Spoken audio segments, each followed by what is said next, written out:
It is the morning of October 3rd, 1918, and the Argonne Forest is dying.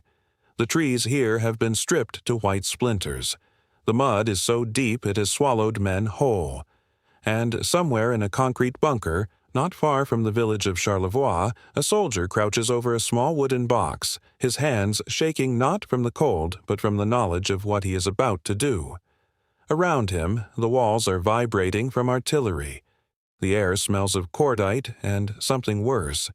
He has one pigeon left. He ties a tiny capsule to the bird's leg. Inside the capsule is a scrap of paper the size of a finger, and on it, written in the desperate shorthand of a man who knows he may not survive the hour, is a message. The message says, "Stop the barrage. Our own shells are falling on us. We are behind your lines. For God's sake, stop." He opens the box. The pigeon launches itself upward through the hole in the bunker roof, into the smoke and the shrapnel and the mustard gas drifting through the trees, and it flies. It flies northwest by instinct, by some navigational miracle encoded in its blood. It is flying 24 miles through one of the most lethal environments ever created by human ingenuity. It will be hit twice. It will lose an eye. It will arrive.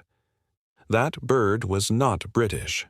It was an American bird named Cher Ami, serving with the United States Army Signal Corps.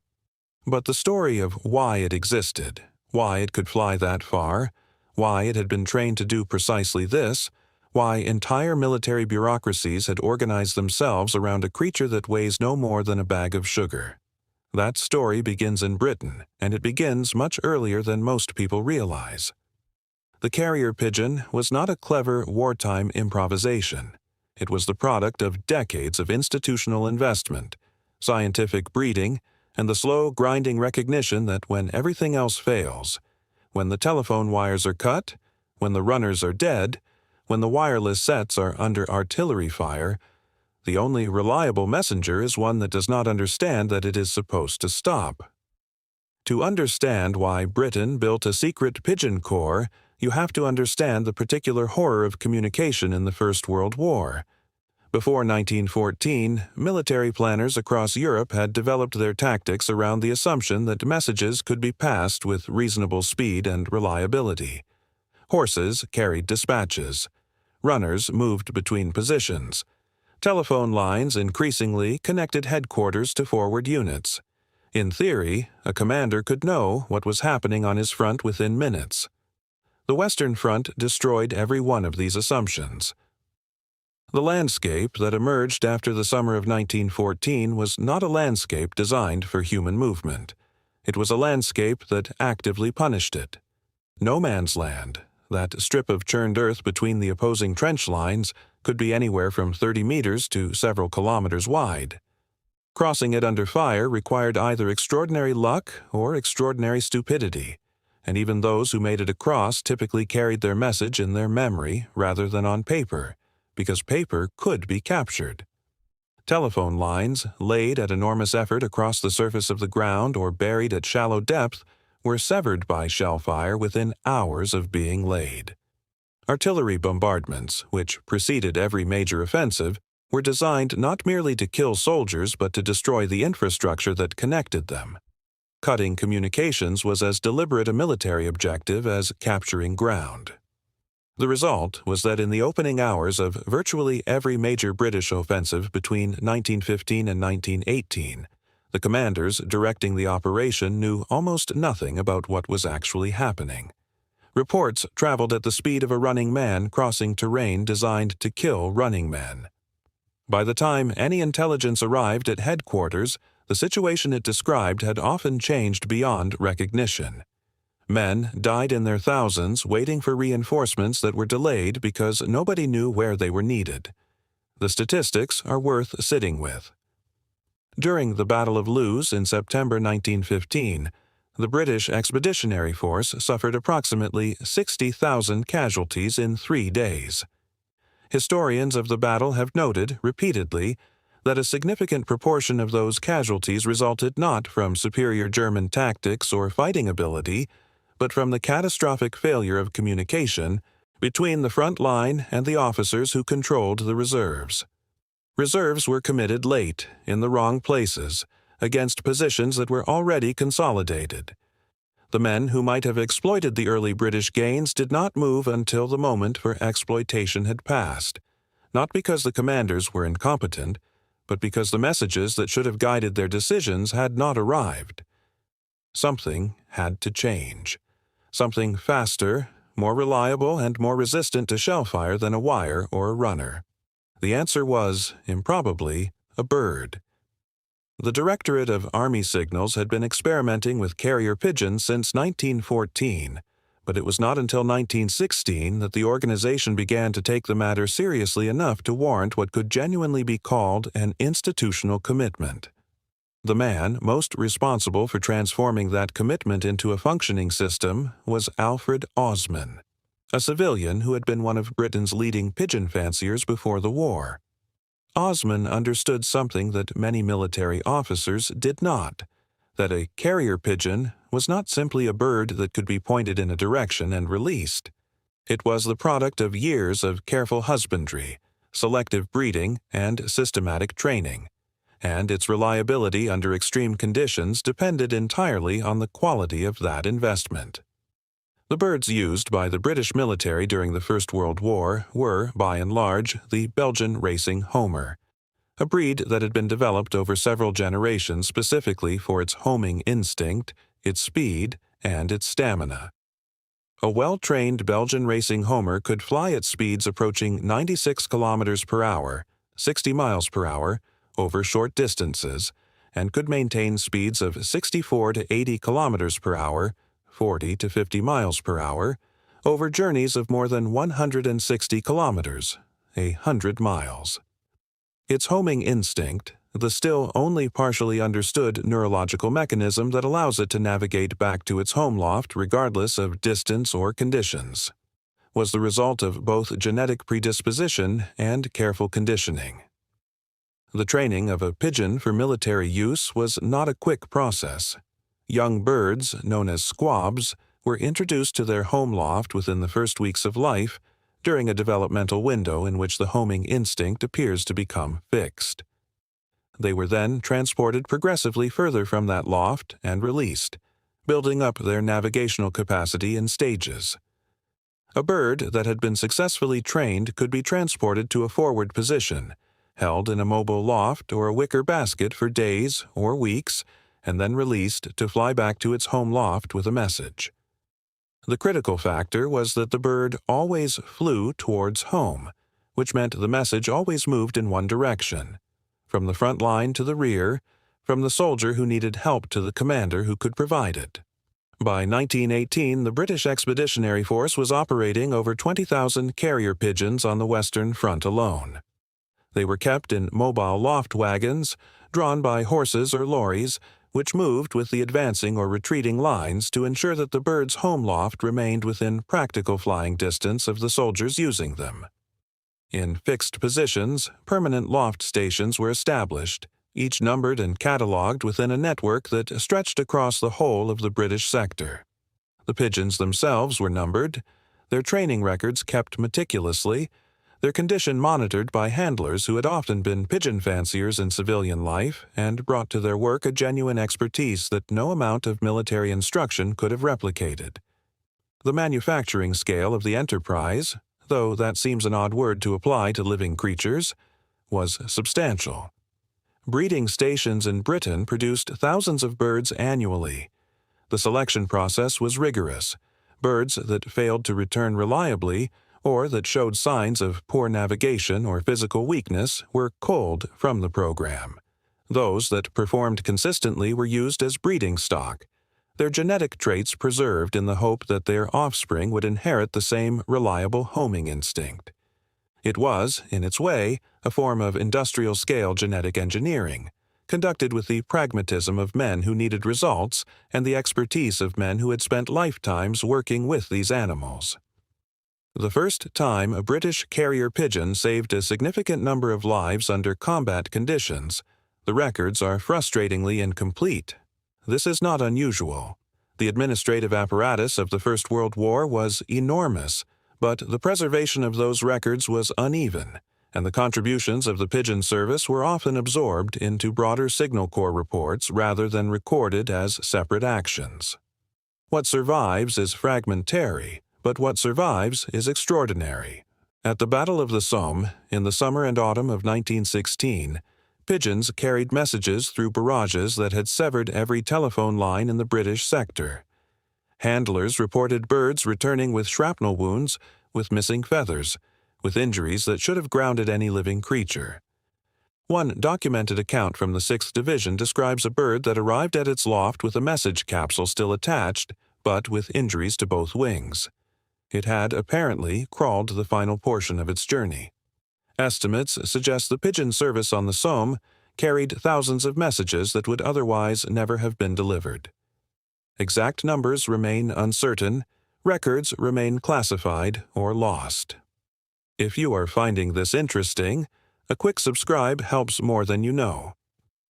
By 1917, the tactical doctrine surrounding pigeon use had been codified in a manner that reflected both the military's growing confidence in the birds and its hard-won understanding of their limitations. Pigeons were issued to units in standard allocations, typically 2 birds per message, since the military had learned that sending a single bird was a gamble it could not always afford. Birds were to be released only in daylight, since pigeons do not fly in darkness. They were not to be released in fog, since their navigation depended at least in part on visual landmarks.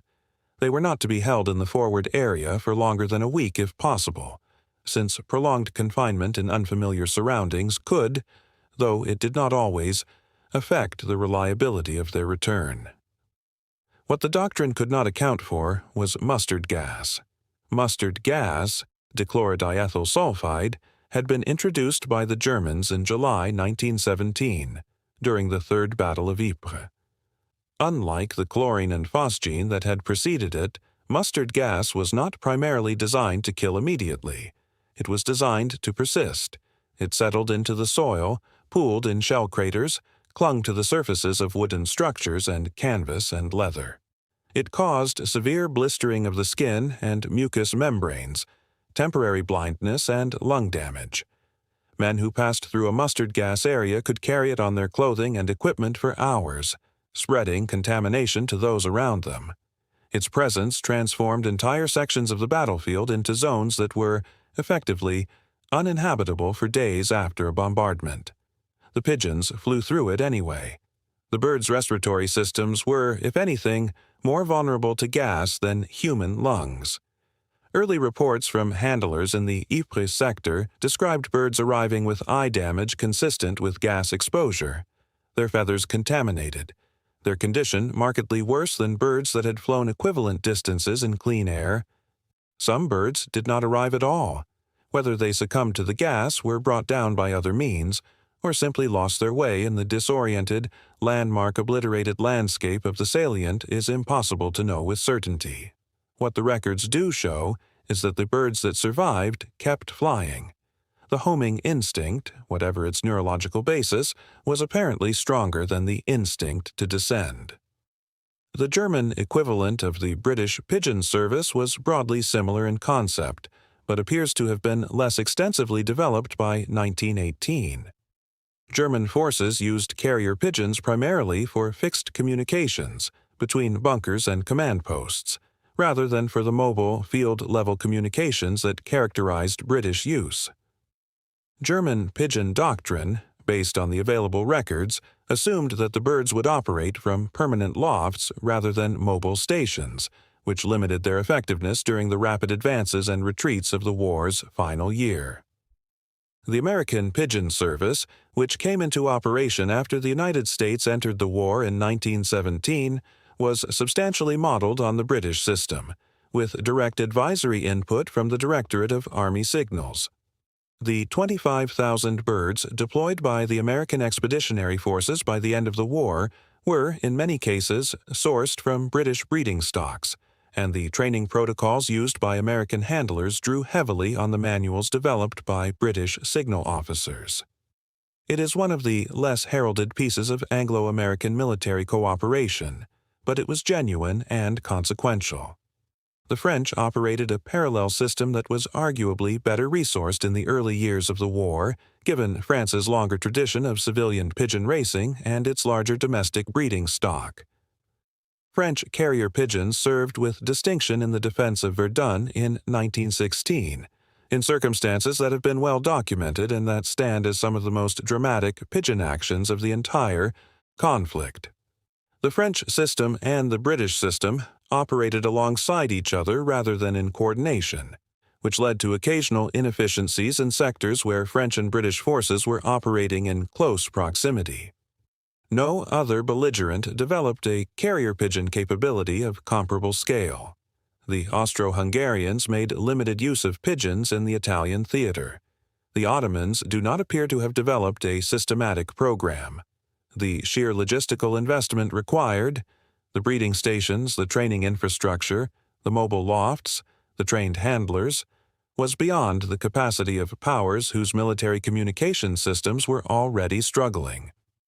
The historical impact of the British carrier pigeon program is difficult to assess with precision, which is perhaps why it is so rarely assessed at all. Military historians tend to prefer quantifiable contributions: the number of aircraft downed, the tonnage of shipping sunk, the meters of ground gained, and the pigeon service does not easily yield to that kind of accounting. Its contribution was the message delivered rather than the message lost, and the messages lost are, by definition, not in the historical record. What can be said with reasonable confidence is that the pigeon service provided the British Expeditionary Force with a communication capability that had no adequate substitute under the specific conditions of the Western Front. The telephone could be cut, the wireless set could be jammed or captured, the runner could be killed, the pigeon could be shot, gassed, or simply lost. But it could also, and frequently did, fly through conditions that would have killed or incapacitated every other method available. The psychological effect on the men who used them should not be underestimated. There is something in the human response to a small, living creature doing its instinctive duty in the middle of a mechanized catastrophe that transcends the merely practical. Soldiers who mention pigeons in their letters and diaries, and they do more often than one might expect, write about them with a warmth that is notably absent from their descriptions of telephones, wireless sets, or signal flares. The pigeon did not understand the war. It did not know that shells were falling or that gas was drifting through the trees. It knew only that it wanted to go home, and that wanting, that blind and inarticulate persistence, was precisely what the men around it also wanted and could not always achieve. Several birds were awarded the Dickon Medal after its establishment in 1943, the animal equivalent of the Victoria Cross, for actions in the Second World War, where carrier pigeons continued in service despite the far greater availability of wireless communications. The medal exists in part because of the institutional memory of what pigeons had done in the First World War. Surviving examples of Great War pigeon equipment, loft wagons, message capsules, handlers' records, can be found in the collections of the Imperial War Museum in London and the Royal Signals Museum in Blandford Forum in Dorset, which holds perhaps the most comprehensive archive of British military communication history in existence. Return to that morning in the Argonne Forest. Return to the soldier in the bunker and the bird launching itself into the poisoned air. Cher Ami flew 24 miles through mustard gas and shrapnel. She was hit in the breast by a bullet. She lost her right leg. She lost the sight of one eye. The message capsule that had been attached to her leg was found dangling from a tendon. She arrived at her loft at Rampont at 11:35 in the morning, after a flight of approximately 25 minutes. The message she carried reached the artillery command in time to stop the barrage. Of the 554 men of the 77th Division's Lost Battalion who had been trapped in that ravine, 194 survived. Military historians have argued about the numbers, about what would or would not have happened if the barrage had continued, about how many of those 194 survivals can properly be attributed to a single bird. These arguments will never be settled, and they rather miss the point. The point is that when every other system had failed, When the runners were dead and the telephone lines were cut and the wireless equipment was buried in the mud, a bird flew home. It flew home because it had been bred to fly home and trained to fly home, and because the men who understood this, the pigeon fanciers and the signal officers and the handlers who had spent years developing a capability that the rest of the military regarded as eccentric, had insisted, against considerable institutional indifference, that this was worth doing. Britain did not invent the carrier pigeon. It did not invent the homing instinct or the Belgian racing Homer or the idea of using birds to carry messages. What Britain did, in the years between 1916 and 1918, was build a system. It built lofts and breeding stations and training protocols. It wrote manuals and established doctrines and trained handlers and issued birds by the thousand to units that had never considered such a thing. It did this because the men responsible for it had understood, earlier than most, a principle that the digital age has not changed in the slightest, that the most important communication is the one that gets through when nothing else will. Cher Ami was stuffed and mounted after her death and is now on display at the Smithsonian Institution in Washington. Her leg, the one she lost over the Argonne, was preserved separately, the message capsule still attached. It is, by any reasonable measure, one of the most extraordinary objects in military history. It is a small tube of aluminium. It weighs almost nothing. It traveled 24 miles through hell on the leg of a bird that did not understand what it was carrying or why it mattered.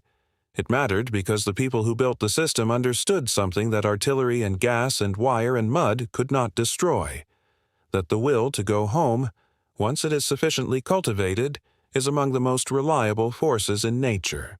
And sometimes that is all the technology you need.